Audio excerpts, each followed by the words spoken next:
लग्नाचे दागिने म्हणजे श्रीमंत पेशवाई दागिने, नाशिकचे सुप्रसिद्ध सराफ मयूर अलंकार सराफ। ताज्या बातम्यांसाठी नाशिक न्यूजच्या YouTube चॅनलला सबस्क्राइब करा आणि बेल आयकॉनला प्रेस करा।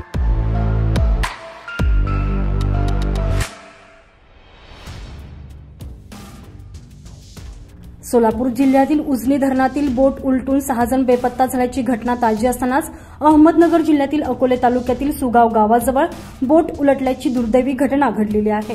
प्रवरा नदीत बुडालेल्या व्यक्तीचा शोध घेणारी एसडीआरएफची बोट उलटून पथकातील 4 जणांसह एक स्थानिक बुडाल्यानं महाराष्ट्र हादरलाय। प्रवरा नदीत एक व्यक्ती बुडालेला होता, त्याचा शोध एसडीआरएफ पथकाकडून सुरू होता। शोधकार्य सुरू असतानाच पथकातील 4 जणांसह एक स्थानिक नागरिक बोट उलटल्यानं पाण्यात बुडाले आहे। अकोले तालुक्यातील सुगाव गावाजवळ ही दुर्दैवी घटना घडली आहे। यात एसडीआरएफ पथकातील 3घांचा मृत्यू झालेला असून 2घांचा शोध सुरू आहे। काल नदीपात्रात 2 जण पोहण्यासाठी गेलेले असताना ते बुडाल्याची माहिती मिळाली। त्यातील एकाचा मृतदेह सापडला असून दुसऱ्याचा मृतदेह शोधण्यासाठी एसडीआरएफच्या टीमला पाचारण करण्यात आलं।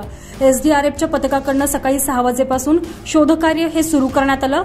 यावेळी दुर्दैवानं एसडीआरएफचीच बोट पाण्यात उलटली आणि यात 5 जण बुडाले असून 3घांचा मृत्यू झाला।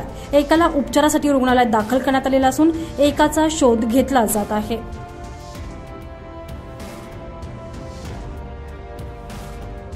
अण्णासाहेब चौधरी, नाशिक न्यूज, अकोला।